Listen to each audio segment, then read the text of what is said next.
इससे पहले अपने जो पीछे क्लास लिए थे अपन, उस क्लास में अपन कहां तक क्या क्या पढ़े थे,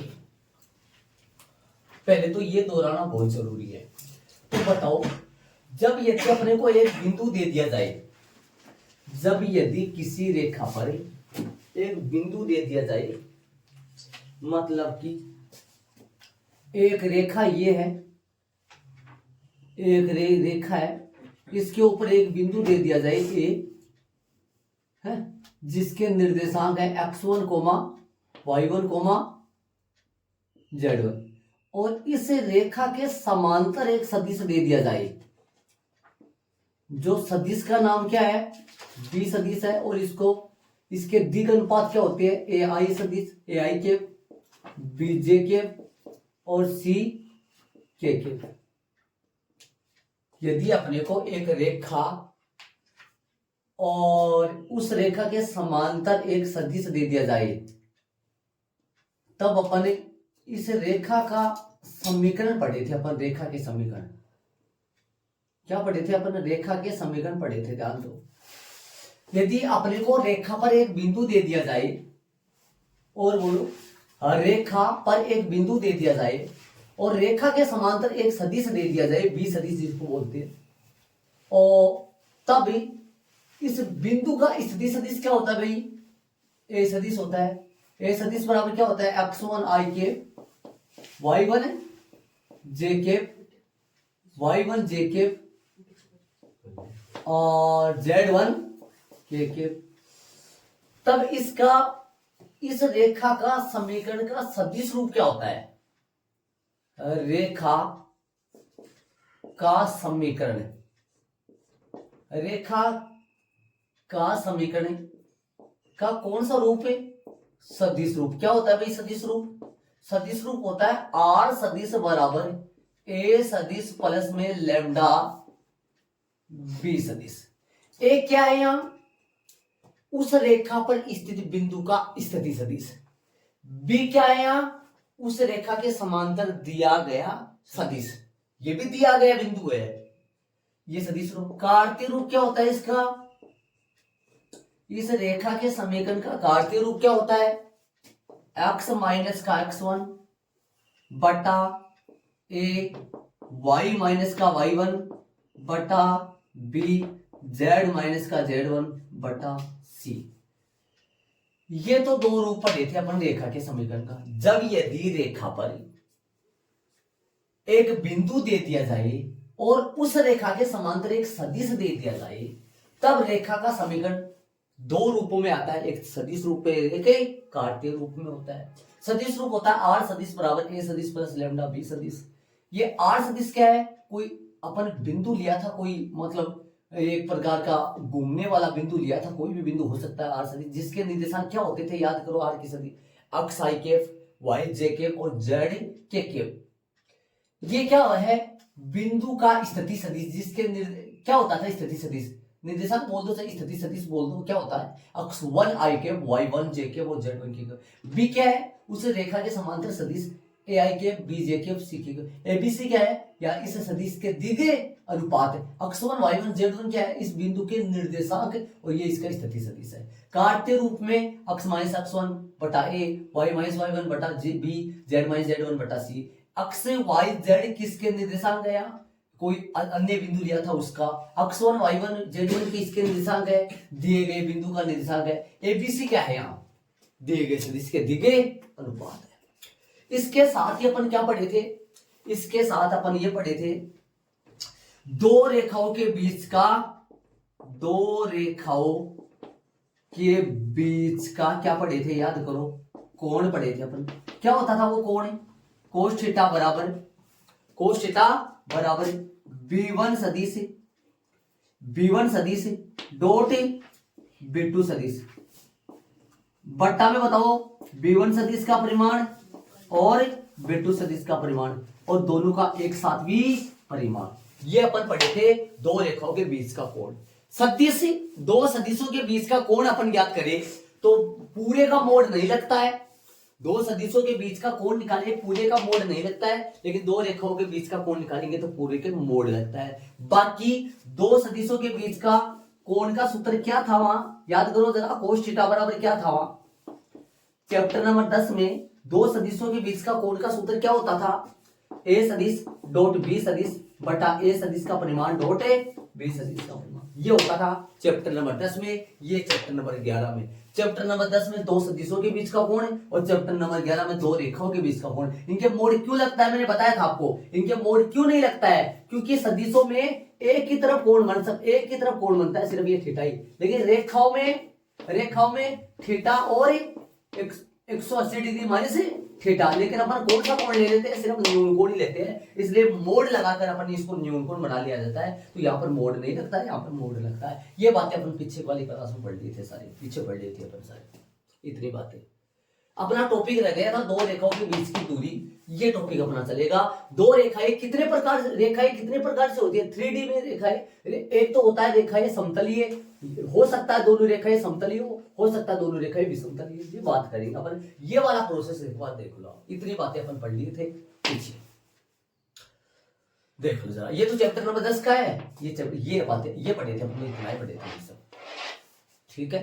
देखो भाई यहां तक को अब बात करेंगे अपन मेन टॉपिक है दो रेखाओं के बीच की दूरी। और दो रेखाएं कैसे कैसे हो सकती है, या तो वो दो रेखाएं समतलीय हो सकती है या वो दो रेखाएं विषमतलीय हो सकती है। सुनो, समतलीय में भी दो प्रकार की होती है, याद करो अपने कक्षा 11 में पढ़े थे, 8 ही चतुर्थांश होते हैं क्या, 8 तल होती है 3D में, अंतरिक्ष में 8 तल होते हैं। 8 तल का मतलब, समतलीय का मतलब उन चतुर्थांशों को तली बोलते हैं। कितने तल होते हैं 3D में, 8 तल होते हैं। समतलीय का मतलब यदि रेखाएं एक ही तल में है, विषमतलीय का मतलब यदि दो रेखाएं अलग अलग तलों पे है, अलग अलग तलों पे, एक तल पे नहीं है। ये भी दो प्रकार की रेखाएं होती है, सुन रहे हो, ये भी दो प्रकार की रेखाएं होती है, ध्यान से सुनो, ये भी दो प्रकार की रेखाएं होती है। यदि दोनों रेखाएं क्या हो, यदि दोनों रेखाएं समांतर हो, कैसी हो दोनों रेखाएं, समांतर रेखाएं हो, या फिर दोनों रेखाएं कैसी हो, ये भी दो रेखाएं होती है प्रतिच्छेदी हो, प्रतिच्छेदी रेखाएं। मेरी बात सुनना ध्यान से, मैं पूरा फोकस करूंगा आपको कहां तक, ये भाई ये क्यों दिया गया बुक में, समांतर रेखाएं प्रतिच्छेदी रेखाएं। समांतर रेखाएं तो ऐसे ही तो होती है, समांतर रेखाएं, प्रतिच्छेदी रेखाएं ऐसे होती है। अब मेरे को आप ये बताओ, यदि अपन टॉपिक ये चल रहा है अपना दो रेखाओं के बीच की दूरी, तो इन दो रेखाओं के बीच की दूरी क्या निकालोगे, बीच की दूरी 0 इनकी, तो इन दोनों रेखाओं के बीच की दूरी का मतलब लंबवत दूरी होती है, बीच की दूरी का मतलब लंबवत दूरी होती है। लंबवत, यहाँ पर लंबवत दूरी कहां पर है, ये तो इन दोनों रेखाओं के बीच की दूरी तो वैसे 0 है, इसलिए यहाँ बीच की दूरी नहीं निकाली जाती है। इस टॉपिक में दो प्रतिच्छेदी रेखाओं के बीच की दूरी नहीं निकाली जाती है। दो समांतर रेखाओं के बीच की दूरी, दो समांतर रेखाओं के बीच की दूरी, समांतर रेखाओं के जो समांतर रेखाएं होती है, समांतर रेखाएं जो होती है, इनके बीच की दूरी अपन निकालेंगे। तो समतलीय रेखाएं होंगी, समतलीय रेखा में आपके सिर्फ और सिर्फ समांतर रेखाओं के बीच की दूरी निकालना है। विषमतलीय रेखाएं, सुनो, ये विषमतलीय रेखाएं कैसे होंगी, देखो, विषमतलीय रेखाओं का मतलब दोनों रेखाएं अलग अलग तलों पर है, अलग अलग तलों पर है। अब बताओ, जैसे मान लो आपकी बुक में ये डायग्राम जो बनाया गया है, ये डायग्राम ऐसा बनाया गया आपकी बुक में, ऐसा डायग्राम बनाया गया है। आपको लगता है कि दोनों रेखाएं आगे बढ़ेंगी तो एक दूसरे को काट देंगी, तब तो ये दोनों रेखाएं पक्का ही कौन सी बन जाएगी, प्रतिच्छेदी बन जाएगी। हाँ, किधर भी बढ़ाओ दोनों रेखाएं, आपको ऐसा लगता है ये प्रतिच्छेदी बन जाएंगी, अर्थात एक दूसरे को काट देंगी तो प्रतिच्छेदी हो जाएंगी, तो फिर तो 0 हो जाएगी इनके बीच की दूरी। ऐसा नहीं है, ये लगती ऐसा है, बल्कि ये ऐसा नहीं है। क्यों? क्योंकि ये दोनों रेखाएं अलग अलग तलों पर है। अलग अलग तलों का मतलब सुनो ध्यान से, ये दोनों रेखाएं ऐसे है, अलग अलग तलों पर है। देखो ऐसे है दोनों रेखाएं, आपको ऐसा लग रहा होगा यहां से देख के कि भाई ये दोनों रेखाएं एक दूसरे, चित्र आपके इस चित्र में ऐसा बनाया गया है, ऐसा आपको ऐसा लग रहा होगा एक दूसरे को काट रही है, ऐसा मतलब बीच में आपको नहीं लग रहा होगा, डायग्राम में तो ऐसा ही बनाया जाएगा। अब ये दोनों रेखाएं कहां पर छेद करेंगी, नहीं करेंगी, अलग अलग तलों पर ये दोनों रेखाएं, समझ रहे हो मैं क्या कर रहा हूँ? ये दोनों रेखाएं अलग अलग तलों पर है। आपको ऐसा लग रहा होगा एक दूसरे को इधर से देखे नहीं इधर से देखे तो ऐसा लग रहा है कि ये दोनों रेखाएं एक दूसरे को क्या कर रही है, काट रही है, बल्कि ये दोनों रेखाएं एक दूसरे को नहीं काटती क्योंकि ये अलग अलग तलों पर रहती है। तो इनके बीच की दूरी निकालने का सूत्र देखेंगे। एक बीच की दूरी मान लो ये इनके बीच 90 डिग्री के कोण पे होती है बीच की दूरी, ध्यान दे 90 डिग्री के कोण पे होती है बीच की दूरी। तो अपन ये दो पढ़ेंगे, अब ये नहीं पढ़ेंगे। क्यों नहीं पढ़ेंगे? इनके बीच की दूरी कितनी है, 0 है। इनके बीच की दूरी पढ़ेंगे अपन। क्या क्या पढ़ेंगे? दो समांतर रेखाओं के बीच की दूरी पढ़ेंगे और दो अलग अलग तलों पर स्थित रेखाओं के बीच की दूरी पढ़ेंगे। ये समांतर असमांतर हो गई, एक प्रकार से वो असमांतर होगी वो, है ना? लेकिन वो प्रतिच्छेद नहीं करेंगे, ध्यान रहे। असमांतर, वैसे देखो ये असमांतर रेखा है, मैं आपसे बोलूं यदि ये एक ही तल पे स्थित हो तो मैं कहूंगा ये दोनों रेखाएं है ना असमांतर है, और असमांतर रेखाएं पक्की तो प्रतिच्छेदी होती है। ये समांतर है, ये समांतर नहीं है। जो समांतर नहीं है वो प्रतिच्छेदी होती है, लेकिन ये अलग अलग तलों पर होने की वजह से प्रतिच्छेद नहीं करेंगी। तो इसलिए हाँ तो प्रतिच्छेदी होती है, हाँ। होती है, लेकिन ये अलग अलग तलों पर होने की वजह से प्रतिच्छेद नहीं करती है। ये तो कहता हूं मैं, अलग अलग तलों पर होने की वजह से ये प्रतिच्छेद करती हुई प्रतीत होती है, अपने को दिखता ऐसा है, लेकिन अलग अलग तलों पर है ये, हाँ, इसलिए विषम तलीय बोलते हैं इनको। तो अपन ये पढ़ेंगे, ये पढ़ेंगे। एक बात बता दूं मैं आपको, सुनो, देखो इसका इन दोनों रेखाओं का मैं एक बार आर सदिश बराबर, देखना ध्यान से सुनना, आर सदिश बराबर, जैसे मैं इनके एग्जाम्पल के तौर पे आपको उदाहरण देके बता रहा हूं कि आर सदिश बराबर आई के प्लस में 2 जे के प्लस में 3 के। ये मैंने कौन सा क्या ले लिया, दिमाग लगाने की कोशिश करना। ये मैंने ए बिंदु ए का स्थिति सदिश ले लिया मैंने, और प्लस में लेमडा एक आई के प्लस में 2 जे के प्लस में 3 के। समझ गए होंगे? अब ये L1 रेखा, ये पहली रेखा का स्थिति सदिश है। दूसरी का बना रहा हूं मैं, आर सदिश बराबर 3 आई के माइनस का 2 जे के प्लस का 7 के। ये बिंदु प्लस में म्यू, और यहां देखना 2 आई के प्लस में 4 जे के प्लस में 6 के। ऐसे बताओ, आर सदिश बराबर ए सदिश प्लस में लेमडा बी सदिश, ये क्या है? आर सदिश बराबर ए सदिश प्लस में म्यू बी सदिश, लेकिन दो होने की वजह से 1 2 करे, ध्यान दो 1 2 करे। कैसे करें बोलो? R1 A1 है, A2 B1 है, B2। अब बताओ आपको ये दोनों, ये क्या है? मैं पूछूं आपसे, B1 क्या है? पहली रेखा के समांतर सदिश दिया गया समांतर सदिश। ये क्या है? ये दूसरी रेखा के दिया गया समांतर सदिश। यदि ये दोनों रेखाएं समांतर है तो इनके दोनों दिए गए सदिश भी तो समांतर होंगे। अब दिमाग लगाओ, इन दोनों में खास बात देखो आप ध्यान से, इसको 2 को समझ रहे हो कि मैं क्या कर रहा हूं? समझ रहे हो? तो दो रेखाएं यदि आपको पर्सन देखकर समझ में आ जाएगा कि दोनों रेखाएं समांतर है या समांतर नहीं है। पर्सन देख के आपको, पर्सन में ऐसे नहीं बोलेगा समांतर रेखा है विषमतलीय रेखा है। पर्सन देख के आपको समझ में आ जाएगा कि दोनों रेखाएं समांतर है या समांतर नहीं है। ये दोनों रेखाएं समांतर है कि ये दोनों के दोनों सदिश समांतर है, सरेख के है ये सरेख। दिमाग लगाने की कोशिश करो। और यदि ये दोनों समांतर नहीं होंगे तो यहां कोई भी 2 का गुणज 3 का गुणज नहीं बनेगा, जो उसमें आ जाएगा। फिर समझ रहे हो मैं क्या करना चाहता हूं? तो कहने का मतलब हुआ, यदि B1 सदिश पहली रेखा के समांतर सदिश और दूसरी रेखा के समांतर सदिश यदि आपस में कैसा हो, समांतर हो, ये पता चल रहा है समांतर है, ऐसे पता चल जाएगा कि दोनों रेखाएं समांतर है या विषमतलीय है। ठीक है, ध्यान रखना इस चीज का। ऐसे ये तो पता है ना, ये क्या है?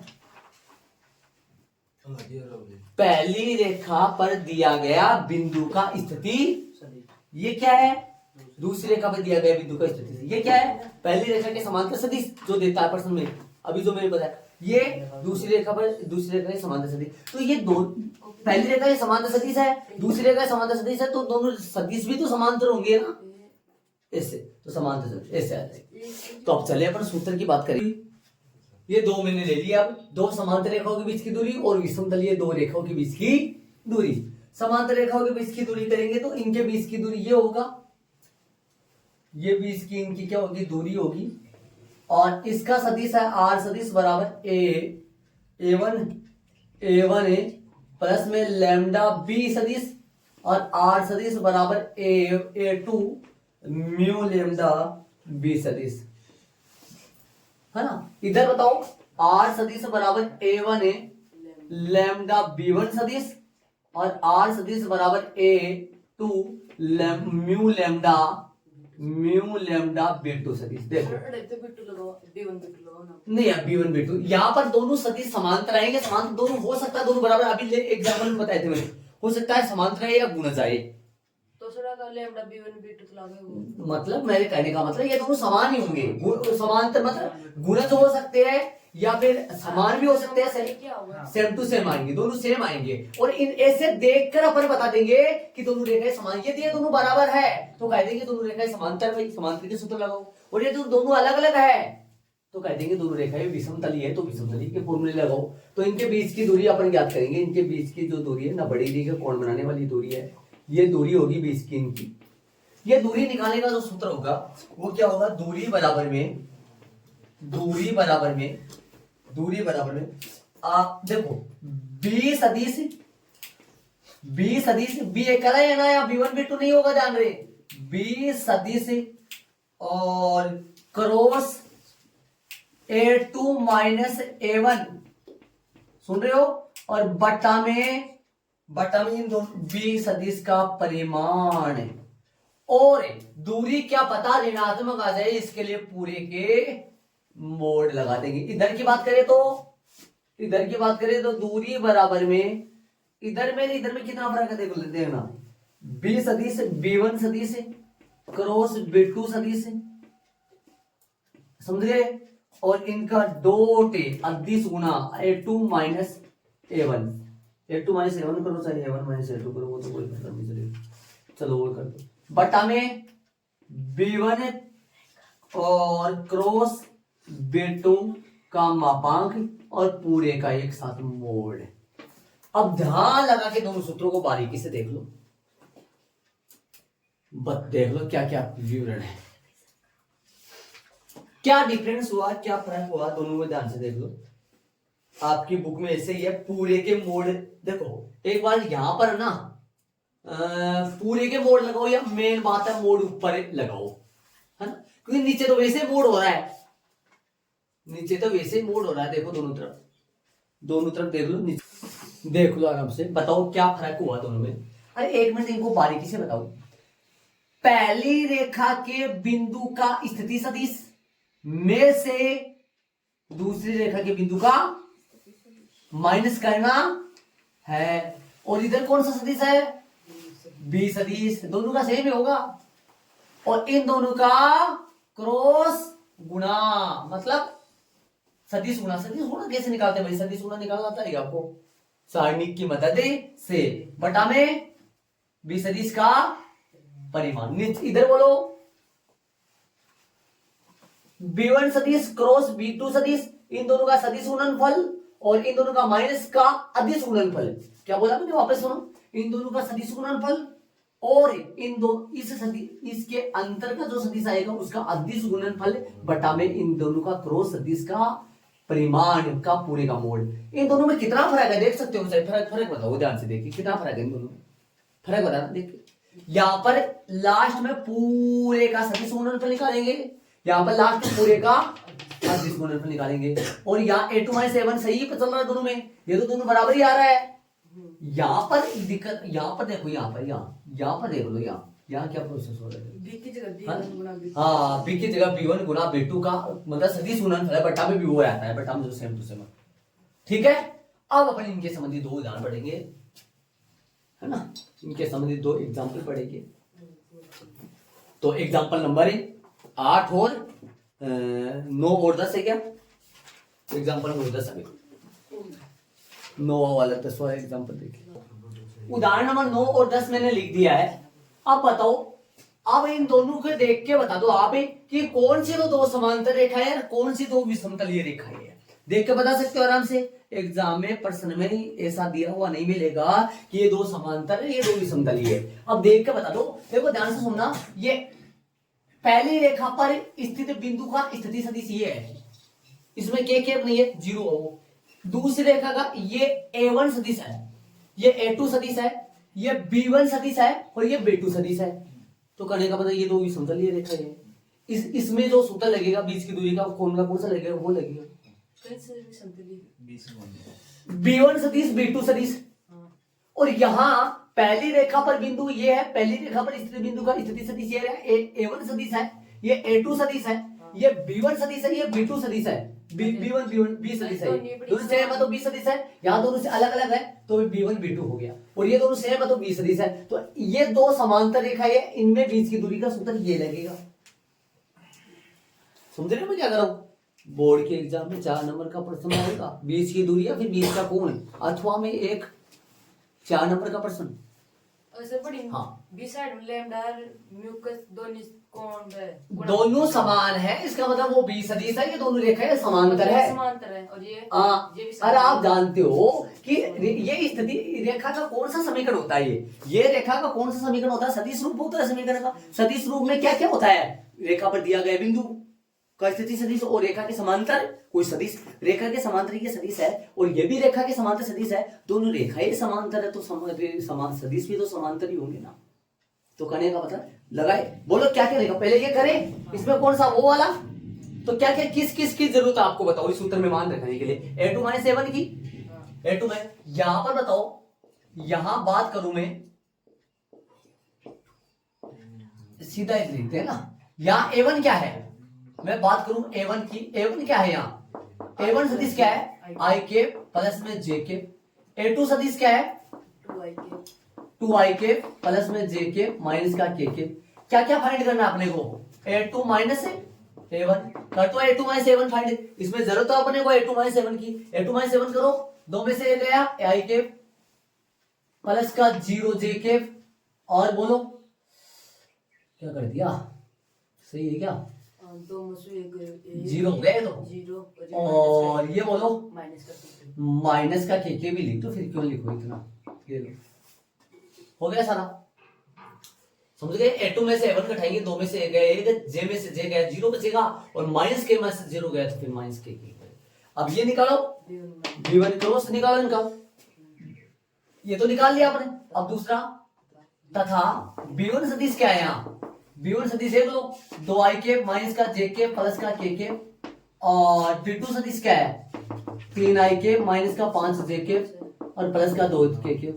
तो B1 सदिश क्रॉस है I के J के K के, बताओ 2 माइनस 1, 2 माइनस 1 1, और 3 माइनस का 5 और 2, ऐसा ही तो निकालते हैं क्रॉस सदिश। तो करो, बताओ क्या आएगा, B1 सदिश क्रॉस B2 जो सदिश आएगा वो क्या आएगा, I के यही रहेगा, बताओ माइनस का 2 और प्लस का 5 हो गया, प्लस का हो गया भाई, माइनस का J वाले छोड़ दो, J वाले छोड़ दो, 2 दूनी 4, माइनस का 3, प्लस का K वाले छोड़ दो, माइनस का 10 और प्लस का 3, बताओ B1 जो सदिश है क्रॉस B2 जो सदिश है वो 3I के और माइनस का J के, और ये कितना हो गया, माइनस का 7 K हो गया, निकल गए सब। अब अपने को क्या करना है, देखो इधर वापस होना, इधर देखो इन दोनों का वापस सदिश, उसमें देखो ना अदिश गुणनफल है, सीधा कर देंगे ना। चलो आज मान रख दो, अब तो फिर थोड़ा मान रखोगे तो क्या आएगा, वो है ना, मान रखोगे तो क्या आएगा, मान रखो, ये निकाल लिया, इनका अदिश गुणनफल तो सीधा निकल जाएगा। अदिश गुणनफल क्या होता है, A1 dot A2 plus B1 dot B2 plus C1 dot C2 बटा इनका परिमाण हो जाएगा। आता है परिमाण, हम निकालो, आगे निकाल लेंगे, इन दोनों में इसका तो निकालना परिमाण, ये निकालो, चलो इसका परिमाण ये निकालो, क्या दिक्कत है, सामने सीधा पड़ा, B1 सदिश का परिमाण निकालो। तो परिमाण कैसे निकलेगा, परिमाण निकालना आप शुरू से समझ रहे, -1 का होल स्क्वायर और -7 का होल स्क्वायर, ठीक है, -3 है क्या, माइनस 3 आएगा, तीन 3 तो आ रहा है, तो कितना होगा 9 और 1 10 है, 10 और 49 59 हो गया कि अजीब से कैसे लग रहा है, सही लग रहा है। अतः अब 20 दूरी बराबर है B1 सदिश क्रॉस B2 सदिश का क्रॉस सदिश अदिश गुणनफल A2 माइनस A1 है बटा में B1 है और B2 सदिश का मोड परिमाण। ऊपर बताओ, ऊपर लगाए अपन, क्या लगाएंगे ऊपर का पूरे का मोड। चलो ऊपर बताओ क्या आएगा, ऊपर आ जाएगा B1 B2 कितना है 3i केफ, जगह की कमी आएगी हमारे पास, 3i केफ माइनस का जे केफ माइनस का 7k केफ और डॉट बताओ A2 माइनस 7 क्या है i केफ है और माइनस का k केफ बटा में क्या आएगा मोड कितना आया था इसका 59 आया था। ऊपर बताओ गुना कर दो, पूरे का मोड लगाओगे, पूरे का मोड लगा दो, ऊपर ऊपर अधिक गुना कर दो, 3 को गुना करोगे किससे 1 से, 3 एकम 3 समझ गए होंगे। माइनस जे को 0 से तो फिर 0 बन जाएगा, उसमें 0 है वो जे वाला और प्लस का 7 बटा में रूट में 59, तो कितना आ गया ये दूरी के लिए पूरे का मोड, मोड मतलब प्लस का है, माइनस की दूरी आएगी तो प्लस की बन जाएगी, फिर 10 बटा में कितना आएगा रूट में 59 आएगा, ये इसका आंसर होगा शायद। इकाई लगाओ, इकाई लगाओ दूरी के लिए, इकाई कहाँ लगाओ, यहाँ लगा तो मेन तो लगाओ आगे तो मतलब है। सुनो मेरी बात, इसमें याद ही सुना आया, उसमें लास्ट में सदिश गुणा आएगा, तो क्या निकालो यहां बताओ कौन कौन है, यहाँ क्या है, यहाँ A1 क्या है i के प्लस में 2j के प्लस माइनस में 4k के, A2 क्या है, A2 बताओ A2 क्या है यहाँ 3i के प्लस में 3j के माइनस का 5k के, A2 माइनस 7 कर दो, A2 माइनस 7 कर दो, क्या आएगा A2 माइनस 7 बोलो, 3 में से 1 गया 2i के प्लस का j के माइनस 5 माइनस है, माइनस माइनस प्लस है, माइनस का k के आएगा क्या, चलो ये तो आ गया। और क्या निकालोगे, b सदिश पता है ये आपको, b सदिश का आपको पता है, तथा b सदिश क्या है बताओ, b जो सदिश है वो क्या है एकला है, 2i के प्लस का 3j के प्लस का 3j के प्लस का 6, अब इनका क्रॉस मल्टीप्लाई यही निकाल लो, है ना। किसका निकालोगे, b सदिश क्रॉस A2 माइनस A1 सदिश का सदिश गुणनफल, ये कैसे निकालोगे ये बताओ, ये यही निकाल रहा हूं मैं, आगे मान रख दूंगा सीधा सदिश, हाँ वो i cap j cap k के, बोलो क्या क्या लगाऊं, i केप के नीचे बोलो पहले b के लेना है, पहले A2 माइनस 7 का लेना है, b के क्या क्या है, b के है 2 3 6 और A2 माइनस 7 के बोलो बताओ 2 1 माइनस 1 कर दो फटाफट, सदिश सारणी का निकाल दो, i केप यही रहेगा, i केप वाले छोड़ दो, माइनस का 3 माइनस का 6 माइनस का j केप यही रहेगा, माइनस के 2 और माइनस के 12 और के वाले यही रहेगा, के वाले यही रहेगा, तो 2 माइनस का 6 हल करो, माइनस का 9i केप और माइनस का प्लस का 14j केप और माइनस का 4k केप, देख लो हो गया। नीचे वाले का परिमाण आ जाएगा, नीचे वाले लगाए फॉर्मूला आता है, अभिष्ट दूरी, अभिष्ट जो दूरी है उसका सूत्र क्या लगेगा, b सदिश क्रॉस A2 सदिश माइनस A1 सदिश बटा में क्या आएगा सिर्फ b सदिश, बताओ का पूरे का परिमाण आ जाएगा। ऊपर क्या है बताओ, ऊपर आएगा माइनस का 9i के प्लस का 14j के माइनस का 4k के माइनस का 4k के और बट्टा में b सदिश क्या है 2i के प्लस का 3j के और प्लस का 6k, दोनों का परिमाण ले लो आप सीधा सा, दोनों का परिमाण ले लो।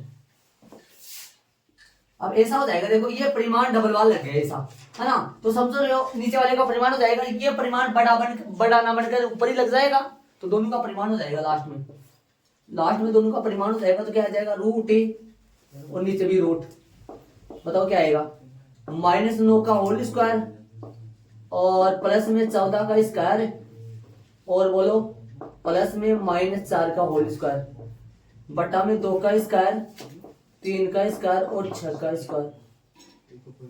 बताओ जी क्या आएगा, कितना है इसका ऊपर वाले का? 9 14 4 कितना आएगा? 7 आ जाएगा। ये मोड़ तो हटा दो अब, सही है ना? कितना आएगा? 293 का रूट बटा में कितना आएगा? 49 है क्या नीचे? 49 का 7 आ जाएगा, ये आ जाएगा, ये कहीं लगा दो, यही आंसर हो गया। देख लो दोनों में क्या फर्क है, क्या भिन्नता है दोनों में। ऐसा प्रश्न वाले प्रश्न आएंगे, देख लो आराम से। ये दो प्रश्न तो अपन कर लिए। यदि अपने को रेखा का कार्तीय समीकरण देता, देखो आप एक बात हो ना, प्रश्नावली में चलो। प्रश्नावली में इस टाइप के प्रश्न एक नहीं आएंगे, दो आएंगे। उदाहरण में तो ये देखो, आप ध्यान से देखना। प्रश्नावली में चलो, प्रश्न नंबर 20 की दूरी के प्रश्न है। प्रश्न नंबर 13 समझो, 13 और 14। अब देखो प्रश्न नंबर, देखो प्रश्नावली में देखना, प्रश्न नंबर 13 और 14 में देखो, किताब में ध्यान देख रहा ना। 13 नहीं, 14 वाला देखो। 14 वाला तो यही लुक दे रखा है। 14 वाला में तो सदिश समीकरण दे रखा है, समझ रहे हो क्या? अरे 14 में जो दे रखा है वो ये सदिश समीकरण दे रखा है। लेकिन 13 समझो, 13 में कार्तीय समीकरण देकर पूछ लिया। समझ रहे मैं क्या कर रहा हूँ?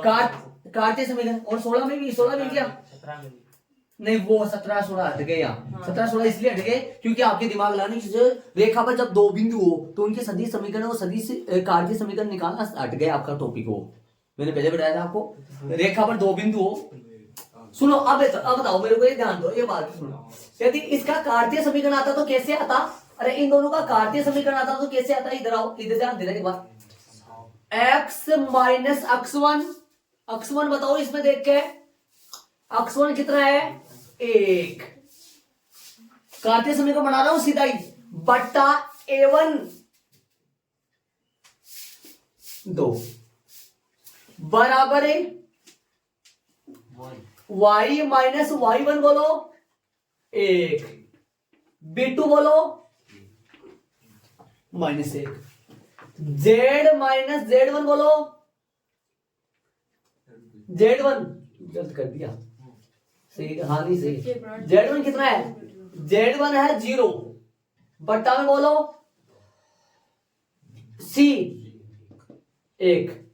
ये रहा, दूसरा बनाइए, एक और बनाइए, एक और। x माइनस x1 बोलो 2 बट्टा a2 होता है वैसे ये 3 बराबर y माइनस y1 बोलो 1 बटा में -5, z माइनस z1 बोलो माइनस प्लस है और बटा में 2। ऐसा देखकर भी आपको 20 की दूरी पूछा जा सकता है। ये कार्तीय रूप है, ये सदिश रूप है। याद करो सूत्र चला था, x माइनस x1 बटा a, x y minus y1 बटा b, z माइनस z1 बटा c। और इसका ये 2 हो गए तो ये x1 x y1 z1 x2 y2 z2 a1 b1 c1 a2 b2 c2। और ये कैसा आएगा भाई? ये कैसा आएगा फिर? ये तो बट्टा में जो लगा ना, जो 2 माइनस 1 लगा, 3 5 -5 2 लगा, ये बट्टा में समान ही लगेगा। बट्टा में दोनों के समान ही तो लगेगा। क्या लगेगा उसका बनाऊं तो? बट्टा में क्या लगेगा? दोनों जगह 2 3 6, 2 3 6 है ना? हाँ 2 3 6। मतलब रेखाओं के सदिश समीकरण देकर भी 20 की दूरी पूछ सकता है, रेखाओं के कार्तीय समीकरण देकर भी 20 की दूरी पूछ सकता है। समझ गए ना? अब चलेंगे अपन, ये अपना एग्जाम्पल पूरे हुए, प्रश्नावली करने पूरे लायक का। प्रश्नावली आराम से खुद कर सकते हो, चाहे आराम से 10 पॉइंट 11.2 तो 11.2 का प्रश्न नंबर पहला चलेगा अपना, पहला चलाएंगे अपन 11.2 चलाएंगे अपन। 11.2 का प्रश्न पहला, उदाहरण सारा हो गया, बेसिक सारा कंप्लीट हो गया। हाँ पहला प्रश्न, तो प्रश्नावली में अपन चले, पहला प्रश्न ले लिया मैंने। माना कि तीनों रेखाओं के दिक cosine L1 L2 L1 L2 L3, मतलब दिक कोसाइन L1 होता है, तो मैंने पहली रेखा के L1 M1 N1 कर लिया। दूसरी रेखा के L2 M2 N2 कर लिया, तीसरी रेखा के L3 M3 N3 कर लिया। दो रेखाओं या सदिशों या सदिशों, दो रेखाओं या सदिशों की लंबवते होने की शर्ते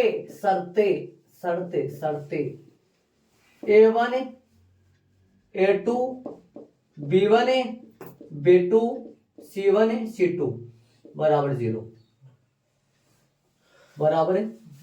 0 या L1 L2 plus M1 M2 N1 N2 बराबर 0 होगा। ये आजू और बाजू में ब्रैकेट में लगा लेना। मेरा ये बात तो मैंने बताया हुआ आपको, लेकिन ये कहीं काम में नहीं आई थी नीचे वाली, इसलिए मैं नहीं बताया था, अब बता दिया मैंने आपको कि भाई दो रेखाओं के या दो सदिशों के दिग अनुपात है, यदि दिग अनुपातों के संगत दिग अनुपातों का गुणनफल यदि 0 आ रहा है तो वो दोनों रेखाएं या दोनों सदिश कैसे होते हैं? लंबवत होती है। दिग अनुपातों का गुणनफल, संगत दिग अनुपातों का गुणनफल 0 आए या संगत दिग कोसाइनों का गुणनफल 0 आए तो वो दोनों रेखाएं या दोनों सदिश कैसे होते हैं? परस्पर लंबवत होते हैं। याद करो वो वहां पर आया था cos 90 क्या बन जाया करता था? 0 बन जाया करता था ना, cos 90 लंबवत। ये बात तो पहले अपन इस्तेमाल करें, अपन चैप्टर नंबर 10 में भी इस्तेमाल करें, बहुत सारी है।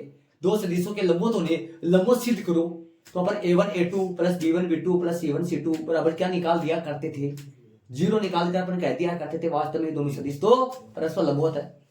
लेकिन दो सदिशों के या दो रेखाओं के संगत दिग अनुपातों का गुणनफल यदि 0 ले आऊं या उनके संगत दिग कोसाइनों के गुणनफल यदि 0 ले आऊं तो वो दोनों सदिश या फिर दोनों रेखाएं लंबवत होती है। तो यहाँ क्या दे रखे है बताओ? दिग अनुपात या फिर दिग कोसाइन? तो सूत्र कौन सा लगेंगे? नीचे वाले तो हाँ 3 के हिसाब से फॉर्मूले बन जाएंगे। अब मेरे पास सुनो, पहली रेखा दूसरी रेखा आपको समझ आ रही है? पहले पहली और दूसरी के लिए देखो, फिर दूसरी तीसरी के लिए देखो, फिर पहली तीसरी के लिए देखो। हाँ तीनों रेखाओं के परस्पर साबित करना है, दर्शाइए कि तीनों रेखाएं परस्पर लंबवत हो दिग कोसाइन वाली। हाँ सिद्ध करना, ये सिद्ध नहीं करना, ये सूत्र लगाया है, ये नोट में डाल दो, आप जब भी देखोगे तो कम से कम दिमाग में आपके आ जाएगा। समझ गए? सूत्र सिद्ध नहीं करना है, सिद्ध करने के लिए तो बराबर 0 लाना है। तो पहली व दूसरी रेखाओं के लिए, पहली व दूसरी रेखाओं के लिए बताओ भाई, पहली और दूसरी रेखाओं के लिए काम करो तो कैसे करेंगे बोलो? पहली दूसरी रेखाओं के लिए बताओ। जैसे पहली और दूसरी रेखाओं के लिए सूत्र है लंबवत के लिए L1 L2 plus M1 M2 plus N1 N2 N2 बराबर 0 होना चाहिए ना। निकाल दो इनका मान निकालोगे तो क्या आएगा बताओ? L1 कितना है? 12/13 इंटू बोलो 4/13 प्लस M1 बोलो माइनस का 3/13 M2 बोलो 12/13 ठीक है। N1 बोलो माइनस का 4/13 N2 बोलो 3/13। हल करो 12 चौका 48/169 माइनस 12 तिया 36/169 माइनस 12/169। शायद ध्यान लगा के देखोगे तो ये 0 बन जाएगा, ये 0 बन जाएगा ठीक है। इसलिए पहली व दूसरी रेखाएं परस्पर कैसी है, लंबवत है। चले दो आगे और दूसरी तीसरी के लिए देखो, दूसरी तीसरी रेखाओं के लिए जांच करेंगे, देखेंगे। तीसरी पहली है, पहली तीसरी, दूसरी तीसरी तो सबके लिए देखना अलग अलग। नहीं हाँ पहली दूसरी होगी, पहली तीसरी भी करेंगे। अब कौन सी रेखाओं के लिए, दूसरी, दूसरी व तीसरी रेखा के लिए, रेखा के लिए बताओ सूत्र कौन से लगेंगे, L2 minus L3 plus L3 minus L2। मान रखेंगे L2 कितना है, L2 है 4/13 गुना 3/13। M2 कितना है 12/13 और M3 कितना है माइनस का 4/13, N2 3/13 और 12/13 कितना आ गया ये 12/169 और माइनस का 48/169 और प्लस का 36/169 कितना आ गया ये भी कितना आ गया, 0 आ गया। इसलिए दूसरी व तीसरी रेखाएं परस्पर लंबवत ही है। बात करूंगा दूसरा तीसरा के लिए, तीसरी पहली बात करेंगे तीसरी व पहली के लिए, पहली के लिए क्या बनेगा सूत्र, L1 L3 M1 M3 और प्लस N1 N3। मान रखो L1 कितना है 12/13, L3 कितना है 3/13, M1 कितना है माइनस का 3/13, M3 कितना है माइनस का 4/13, ऐसा कैसा हुआ, और N1 कितना है माइनस का 4/13 और 12/13। हल करोगे तो 36/169 और प्लस का 12/169 और माइनस का 48/169, जो कि वास्तव में ये भी 0 है। इसलिए पहली व तीसरी रेखाएं भी परस्पर लंबवत है। अतः दी गई तीनों रेखाएं, परस्पर लंबवत ही है। ये इसका एचपी बन गया। यदि दिक् अनुपात दिया जाए तो दिक् अनुपातों के गुण संगत दिक् अनुपातों के गुणनफल 0 लेकर लंबवत साबित कर देंगे। और यदि दिक् कोसाइन दिया जाए तो दिक् कोसाइन, दिक् अनुपातों में दिक् कोसाइन में क्या फर्क है भैया, इधर आओ, ए बी सी और एल एम एन में क्या फर्क है, एक बार थोड़ा सा ध्यान दो। तो मैं एल की जगह लिख सकता हूं ए सदिश, ए बटा ए सदिश का परिमाण लिख सकता हूं ना, और यहाँ बी की जगह बी बटा ए सदिश का परिमाण, सी बटा ए सदिश, बी नहीं आएगा ए सदिश ही आएगा, ये बी सी का दिक् अनुपात है। हाँ नीचे तो ए सदिश ही आएगा।